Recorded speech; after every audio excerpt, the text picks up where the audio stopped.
Hello, and we just wanted to continue trying to give you more information about the Strong Families program and what we are doing. And the last time we introduced this symbol of really how we work with families, and the center of the target is the child. And we have intentional programming at our community centers for children that really help them educationally, emotionally, socially, and spiritually, and physically, providing a place to play.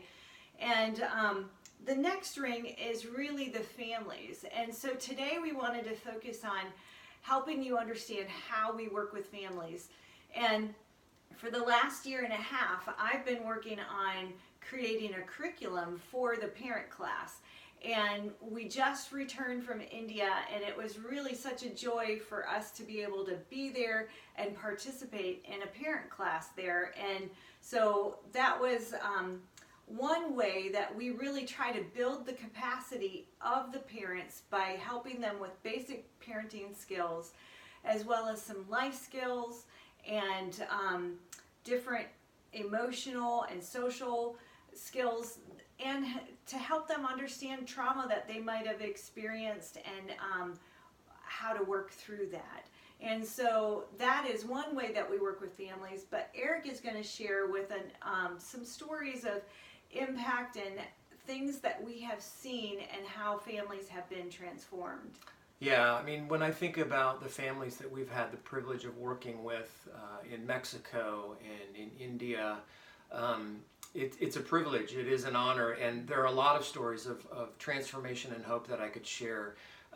But one couple in particular, just briefly, they were involved in our community center in Mexico, and they approached the caseworker who was working with them one day, and the wife shared with him that their marriage was really struggling and that she was afraid her husband was going to leave her and the 3 children. So the caseworker immediately got involved and had built a trusting relationship with them, and went to their home and took with him the 5 love languages, which I'm sure many of you have read, to go through that with the couple. And I remember he told me the first meeting was quite awkward. He said there wasn't much talking, and you could tell that there was still a lot of tension between them. But the second time he went, like a week or 2 later, he said it was a complete different situation, which we attribute to God's work in their heart, even when we weren't involved. And they began talking and actually sharing what they felt their love languages were. And I can tell you today that their marriage is very strong. They're very committed to the marriage and to their family, and added on to their home in order to accommodate their 3 children. In India, when we were there this last time, we worked through a situation where we discovered, our staff there discovered, that one of the 14-year-old girls who had been attending our tutoring hadn't been there for a few weeks. And they talked to the mother and the grandmother and the aunt where she was living in the community there, and they didn't know what was wrong with her. So we immediately had our caseworker take the girl to the doctor, where she was diagnosed with tuberculosis, which is very contagious. And so the next step was for the caseworker to actually take her to the government tuberculosis hospital right there in Hyderabad. And she spent a week in the hospital receiving antibiotics and treatment, and she is now out and back in school. Just another great example of the caseworker stepping in, walking with, advocating for the family when they really didn't know what to do. Another story in Mexico, there are what are called squatter or invasions, squatter communities or invasions. And these are when people come in and they just squat down on a piece of property. They don't own it. They build some kind of shelter, usually out of scrap plastic or wood, metal, whatever they can find, and they live there. So they don't own the house and they don't own the property. We had a couple, a family who was involved in the Strong Families program there in Tres Reyes, and the wife and the children were faithfully attending the programming. And Julie was actually teaching a finance class to the parents there. And the mother was very interested in asking questions about making money. What can I do? Her husband did work He was a third shift garbage collector, but it was not very much money that he was making. And so the wife began to pursue opportunities for her to start making an income.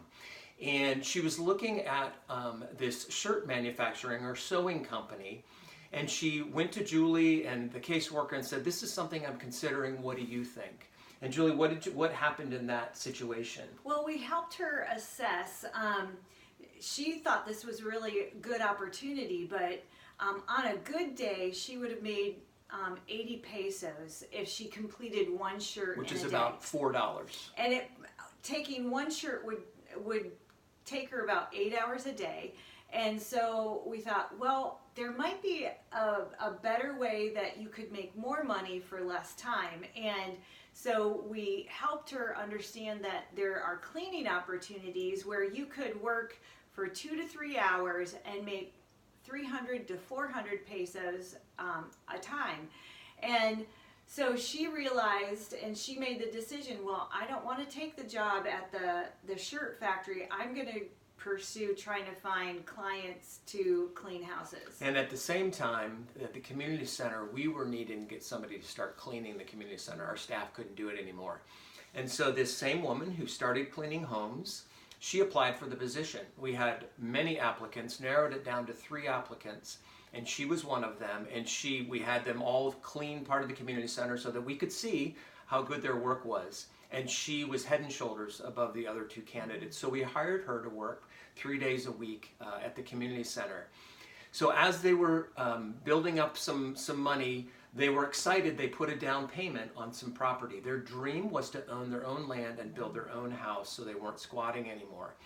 So she took the caseworker and I to see the property, and we're very proud of it and excited, had made a down payment. Well, we found out later, the caseworker did, that in fact the money that they had paid was paid to a person who did not actually own the deed to the property. Fortunately, the caseworker was advocating for them and was able to get that down payment back. Had she not done that, they would have had to start all over again to start collecting more money, saving more money for a down payment. Got that money back, and as we began to work more closely with them to try to find some property, they found some. And today, they now have their own property and their own house that they built, and all 5 of them live in this house in Tres Reyes. And they are committed to God. They're very involved in the Strong Families program, and it's very exciting to see what's happening. Monica, who is their oldest child, she's 15 years old, and she is excelling in school, taking leadership role at the community center. So we just wanted, again, to share a little bit of how we work with families. So the child is the bullseye, but they live within a family, so we work with the family. And the next time we're going to share with you about the community, how we serve and work in the community where these families live. We're grateful, again, for your support, and hope that these videos are helpful. If you want to give us feedback, we're certainly open to that. And we do want to wish you a blessed and great Thanksgiving and safe travels if you're traveling. Thank you so much.